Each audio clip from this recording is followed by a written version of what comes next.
Okay, we may recall. We left off with, "May the good one take you." That night she went to her room, and in the morning no one knew where she went. What happened? What is the king's strategy? And what's our reaction? At first glance, the opening lines in this story are extremely difficult to swallow. The reader is left confused, incredulous, and confounded. One minute we are told about the king's wonderful relationship with his loving daughter, whom he cherishes beyond all else. And in the very next, he seems to transform into a horrible man with mood swings who is capable of uttering terrifying words about a gentle, innocent princess. The stark change in tone leaves us confused as to what has happened. It's as if the joyful, cheery soundtrack with which our story opened has suddenly changed, with no warning, to a dark, ominous score well suited for a horror film. What did the princess do to receive such awful treatment? How could the king's love be so easily shattered? So when we approach this, we're looking for, one, is this real or what's going on? Would we want to do this? Or how often have I done this? Have we done that? It's just like in a moment of anger, self-righteous anger, just to yell at a loved one, a colleague, significant other, a child, and just like lose it in a way that we would never do with a stranger, or sometimes maybe we even do it with a stranger. We're a parking spot or some other much more important, seemingly important situation regarding, say, a partnership, a business transaction, or something we just, again, feel justified about. But how does this play out in marriage compared to how a marriage begins, what happens over time in our lives with relationships with others, and what happened to the gratitude? So we're asking ourselves, is there no other way? And what is the reason for the destruction? How can we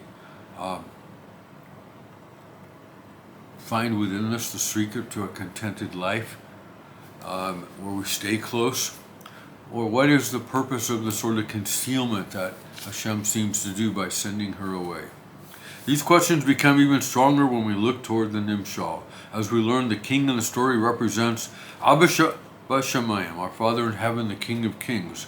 Does Rabbi Nachman mean to suggest that in response to an apathetic approach to the privilege of a relationship with him, Hashem grows angry to the point that he cuts us off entirely, allowing the no good one to take us away? How can this possibly be? We want to know, is this for real? Does he really do that? Did he get so angry because the princess failed to show appreciation? Because we fail to show appreciation and we start to take Hashem for granted, or other people in our life, and they just storm out or tell us to go away? And we think to ourselves, wow, what happened? The Breslover Mashpi'im explained that while the king's response to his beloved daughter's apathy appears horrible and unfair to the extreme, it's only on the surface. Whew. Okay, but that's the king. Not necessarily true for us. In truth, this response is an expression of his never-ending love, a ploy to rekindle the passion of his most precious relationship. Delving beneath the surface allows us to explore the king's true intention. I'm thinking to myself, don't try this at home. Hashem's a professional. Earlier, we touched upon the distinction between the elements of, say, engagement and marriage. We're looking now at how this plays out in real-life experience. And again, it could be a partnership. It could be a myriad of things, a new friendship, but specifically we're talking here about marriage. Engagement and marriage are two stages of the spousal relationship, which are often vessels for the contrasting elements of passionate yearning on the one hand and the everydayness of having settled into a new reality on the other. So, let's think back to how does marriage begin. Much of the excitement and intensity of an engaged couple's relationship is founded upon the all-consuming yearning they had very recently felt with a sense of completion and spiritual stability that only reuniting with the other half of one's soul can bring. Remember those days? Wow, I found my Zigu, the perfect person. I'm so excited. I'm calling this person, texting them, thinking of things that remind me of them and sending that to them. I'm just filled and wanting to share with them my feelings towards them, my love for them, my passion for them. Acutely aware of just how blessed they are to have their primary prayer fulfilled, they are completely overwhelmed with gratitude and cherish the subject of their newfound contentment. What happens over time? However, as the passage of months and years takes the newly married couple further and further away from the experience of singlehood and the lack that had so entirely consumed them, they no longer relate to each other in the same way they had during the whirlwind period of their engagement. The more detached they become from their single days, those days of wondering if I would ever find someone, the dating scene, the dating game, or not.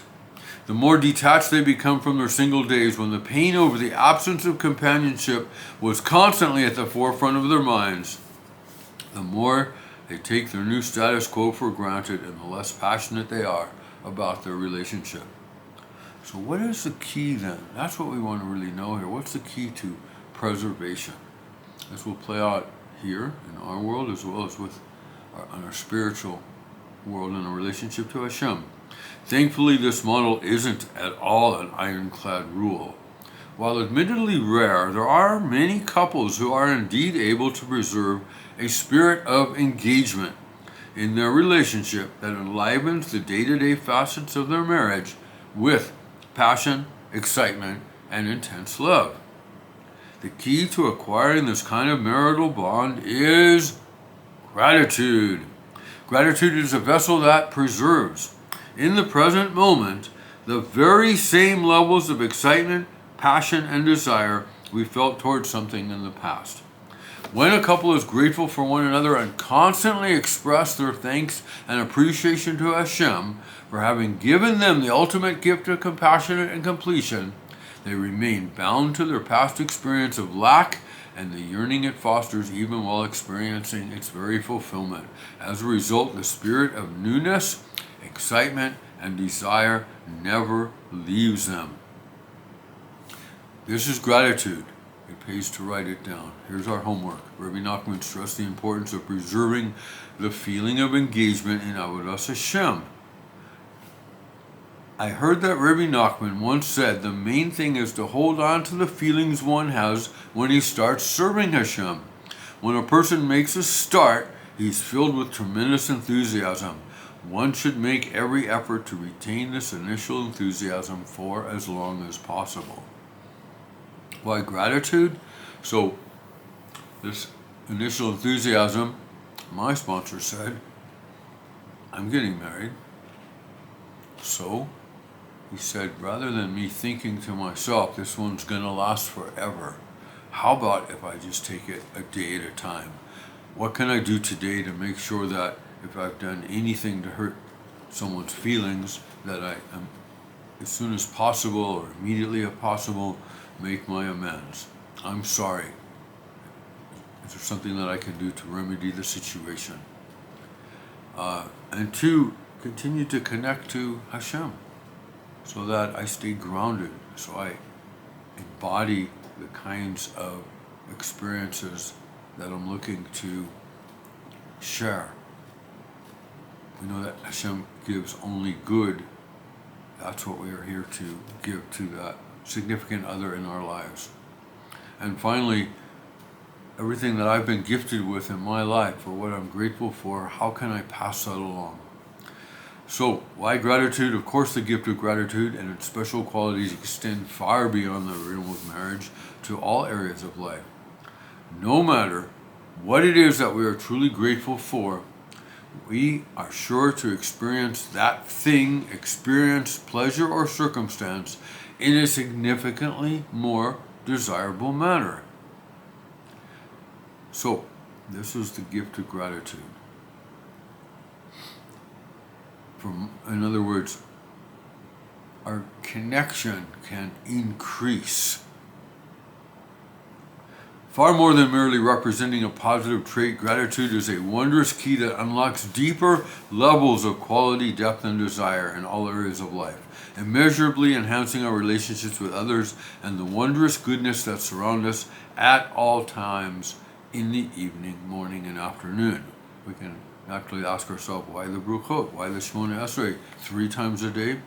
A great Jewish thinker posited that is for the preservation of this sense of gratitude that we make so many bruchos on experiencing life.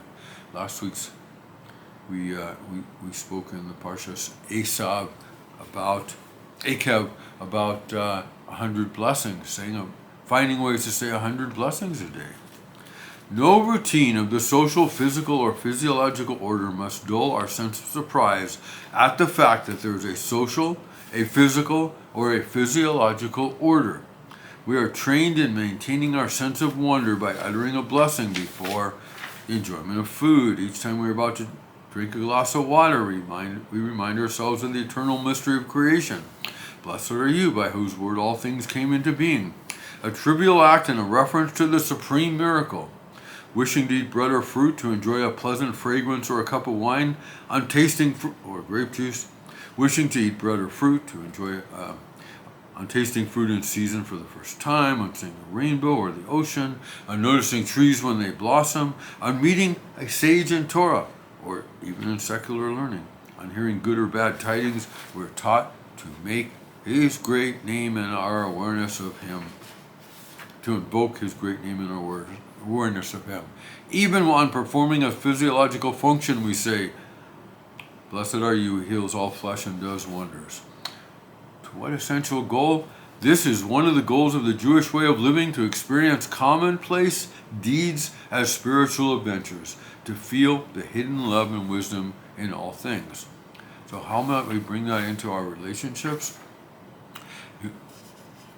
Aside from the amazing strategy of quality preservation or gratitude, there is another way, but less desirable, considerably less desirable way of reawakening the spirit of engagement in a given area of life. Okay, I think now we're getting a sense of the hint of why Hashem sent the princess away and uttered such a curse. Okay, a well-known maxim states, we don't know a good thing until it's gone. And how very true it is. I remember a Joni Mitchell song. They paved paradise and put up a parking lot. Don't it always seem to go that you don't know what it is till it's gone? When we lose something special, we truly begin to appreciate the extent of its goodness. Aye. When one finds it impossible to feel grateful for something any longer and loses touch with his lack and desire by taking it for granted, the only way he will be able to regain the passionate appreciation he once had is by having that thing taken away, thus allowing him to again experience its absence. I can remember simple things like my car's in the shop and I'm taking public transport, which I don't mind doing, but there are some things that it's nice to have the car for. When I get the car back, oh, how great it feels. Just one example. A shoe falling apart when I get some shoes that work again. Okay, so here's, for instance, the whole aspect of nida in the relationship, marital relationship. Our sages teach that the laws of nida, monthly physical separation between husband and wife, is a response to the general loss of appreciation for the marital union with the passage of time. In another place, Chazal compare the exile of Klal Yisrael from their land to the temporary separation of Nida. Look how we are now. We have Eretz Yisrael back. We have our land back, and how appreciative we are of it. Maybe not all of us, maybe not any of us enough, but such a miracle. The Meor Einayim likens the Sphira period to the Nida period as well. This is the counting of the Sphirot, when we don't do any special celebrations. How about the 3 weeks in the absence of music? The Tzaddik writes, as a general rule, constant pleasure is not pleasurable. Therefore, the Chayos were running and returning. But they do not depart entirely. They have a residual impact. In their departure, they create a vessel so that pleasure may be experienced. Were they not to depart, there would be no vessel and thus no pleasure. Therefore Hashem commanded, you shall count 7 weeks, which parallel the 7 clean days of Nidah, so that we should be able to receive the ultimate pleasure of Kabbalas HaTorah. Remember again the receiving of the Torah by counting the 7 weeks during the period of Sfirat HaOmer. So we delve deeper. The tzaddikim saw the destruction of the Beis HaMikdash as a dramatic demonstration of this model. Reb Nosson writes, all salvation, all closeness between Klal Yisrael, between all of Yisrael, all of the people of Israel, and our Father in heaven, all livelihood and all bounty, everything is drawn from that place, the place of the temple, the place of the Beis HaMikdash, about which the verse states, and he saw the place from afar, Avraham Avinu. And so, again, what was the reason, primary reason for the destruction? And why must I turn my eyes away? And even when one stood in the Beis HaMikdash at the time of its standing, it was necessary to realize how far one was from the holiness of this awesome place. Even when we're there, maintaining that sense of, wow, I'm so close, and yet the more I feel close, the more I become aware of how far I truly am. Indeed, the primary reason for the destruction stemmed from this, that they caused a blemish in thinking that all good was in their hands. It was coming to them, no longer seen as a gift, and thus they rebelled against Hashem, as the verse states, when I fed them they were satisfied. They were satisfied and they grew proud. Therefore they have forgotten me. That's from the Nabi, the prophet Hosea. This is in accordance with Rashi's comment on the verse, turn your eyes away from me, from Shir HaShirim 6:5. As a result of the love he showed them in the first temple, they rebelled against him. For at the time of closeness, one must be aware of the distance. I'm thinking in relationship, and about to get married again, I'm feeling so close. But this is also, as it says, the time to be aware of how much more there is to learn, how little I know of this person, how much more opportunity I have to learn more and to therefore increase my desire for closeness to this person on every level. It is only then that we can truly come close without erring, for one needs to remember his distance and rejoice in Hashem's kindness that he draws him near with such awesome closeness. I want to take that in again, that when I remember the distance, and when I rejoice in what it was like in the beginning, and Hashem's kindness, kindness of my significant other, or a new job situation, to say it crudely, perhaps, when my children came into my life, how grateful I was for them, and now how angry I can get if, for instance, they don't clean their room or do their homework or don't listen. So Reb Shlomo Carmelik explains, in a way this is what's keeping us away from the third temple. We went into exile because we stopped dreaming dreams about the Beis HaMikdash. While we had the Beis HaMikdash, there was no other way of making us dream again. Do you know what's so special about today? Why doesn't Hashem give us back Yerushalayim in its entirety right now? Obviously, we haven't dreamt enough about it yet. We have it, we are slowly coming home, but are still given the privilege to dream about it.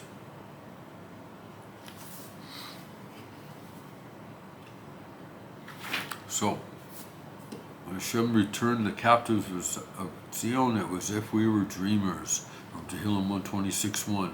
When the time comes for the entirety of the Jewish nation to finally return home, we will be like dreamers, for this will serve as proof that we have successfully yearned and dreamed to the greatest possible extent. How can I bring this into my relationship? That I will be like a dreamer, dreaming always of how to bring us closer, how to maintain the closeness, how to show gratitude for the one to whom I've been blessed to be with. So the destruction of the Beis HaMikdash was not a cause, therefore, then, as much as an effect. So why did we lose it?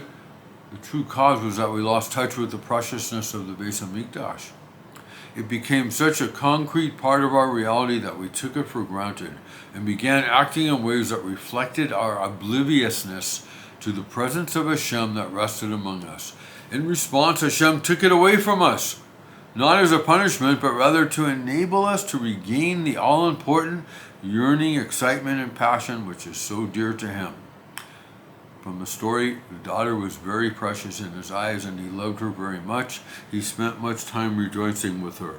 So in relationships, sometimes this can happen where someone distances, or we do, for shorter periods of time, a couple hours, a couple of days, Hasbe Shalom, a couple of weeks. But sometimes it just goes too far, and then the person is gone, like the temple was gone, not once but twice. So what else does this kind of use of concealment do when we can't seem to find Hashem, or when the other person pulls away from us? The Breslover Mashpe'im teach that the king's outburst in our story may be understood in the same vein. When the king utters the dreadful words, "May the no good one take you," he intends merely to remind the princess of the great preciousness of the relationship by allowing her to temporarily feel its absence. The anger he displays is only a front, a temporary attempt to shake the princess from her apathy. At no point does the king truly desire for the no good one to take her away. His concealment is simply a method of bringing his beloved daughter closer to him than ever before. So when does it feel as if Hashem is distancing? Throughout the journey of life, there are times we feel as if Hashem has distanced us from His closeness. So likewise, people in our lives. Drowning in shame, guilt, and existential loneliness, we sense His absence from our lives and feel as if it is impossible to break past the obstacles that prevent us from reaching Him. When the words Shuva Banim, Shovavim, Chutz Mi, return my wayward children, except for Acher. Acher was the one who was told, you have no more hope, for you went too far. Return my wayward children, except for Acher. With our name as the exception to this invitation, that return my wayward children, except for me. This echoes in the recesses of my soul, of our soul. We feel that all hope is lost. Our perception of Hashem's wrath overwhelms us. Persuaded that Hashem no longer desires our closeness, we convince ourselves that it is impossible for us to return, that the no good one has taken us, and Hashem is no longer interested in building a relationship. So, sounds like a self-fulfilling prophecy.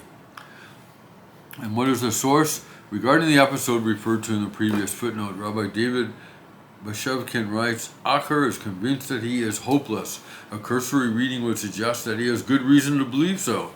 No less than a voice from heaven proclaims him irredeemable. Each child in the study hall quotes a verse pointing to his bleak fate. Everyone has hope except for him. But what if Acher only hears what he wants to hear? Neither heavenly voices nor exegetical divination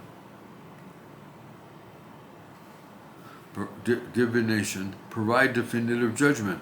Acher doesn't become hopeless because he heard a heavenly voice. His hopeless is the filter for which he hears all heavenly messages. How often does our loved one talk to us and we hear it in a way that is not at all what they said? I've heard people talk about things like that. You hear just a little bit and you think, oh, this person doesn't care anymore, or I'm going to get fired. The people never said this. Acher doesn't, because it's how we filter things.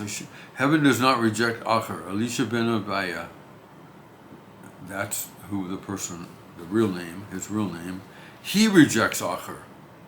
He rejects this other part of himself. He could not reconcile his Torah with the direction of his life. He therefore begins to interpret all Torah and divinity as pointing in the direction away from God. So, just as a child, right, Rabbi NACHMAN teaches that, here's the secret of life. Ready? secret of life. All apparent acts of distancing are only for the purpose of bringing us closer. The deepest secret of life is the understanding that all darkness is for the purpose of ensuing light. Constriction is only to bring about expansion. Night is a preparation for the dawn. Mistakes are for the purpose of growth, and concealment is for the sake of ultimate revelation. Just as a child must overcome the frightening challenge of a parent's distance if he has to learn how to walk, true growth is achieved only when a deeper insight into Hashem's apparent detachment enables us to cross the great divide and discover His love once more.